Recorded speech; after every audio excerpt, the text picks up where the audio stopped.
pour commencer, je vais interroger Pierre et Claire Holstein. Parmi les gestes de miséricorde que l'on cite fréquemment, il y a accueillir l'étranger. Depuis plusieurs mois, c'est votre cas. Est-ce que vous pouvez nous dire tout d'abord pourquoi vous avez été amené à accepter de pratiquer ce geste de miséricorde?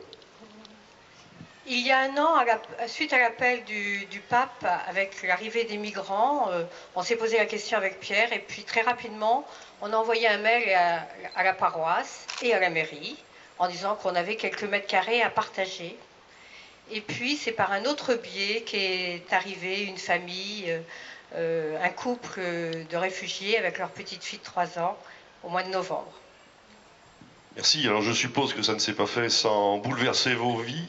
Quels sont les bouleversements majeurs que cela a entraîné pour vous?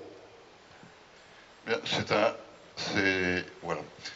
un bouleversement, c'est surtout une surprise. Nous avons tous un référentiel de valeurs et il a fallu s'adapter parce que le référentiel est différent. Quand on vient d'une culture différente, il y a le choc des cultures. Il y a aussi l'adaptation nécessaire à une vie en commun dans une même maison.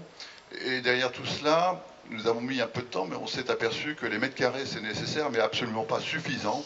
Et donc, on a été amené à apporter du temps, de la compétence et la joie que nous avons pu avoir de mobiliser rapidement autour de cette famille plus d'une quarantaine de personnes sur Sucé-sur-Erdre pour amener ces compétences, voire un peu d'argent aussi. Voilà, une grande joie en même temps. Merci. Alors après, ça fait quelques mois, je crois, peut-être même un petit peu plus que ce que vous n'aviez envisagé au départ, que vous recevez cette famille.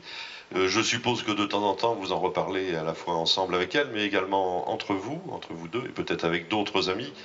Après ces quelques mois, quelle relecture faites-vous de cet engagement que vous avez pris? Et puis, puisqu'on parle de la miséricorde aujourd'hui, comment le reliez-vous justement à cette idée, ce concept de miséricorde?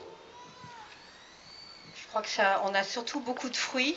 D'abord, la famille est très respectueuse de nos différences de vie. On partage la même cuisine, donc on s'arrange pour les horaires, etc. Et très très respectueux. Donc je ne sais pas si j'aurais été aussi bien dans leur pays.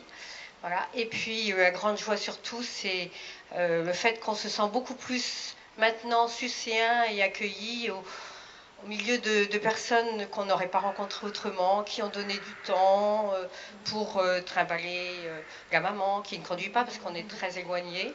Et puis aussi une mobilisation financière, c'est vrai. Et à tel point ça va déboucher sans doute sur la création d'une association pour aider peut-être d'autres réfugiés après.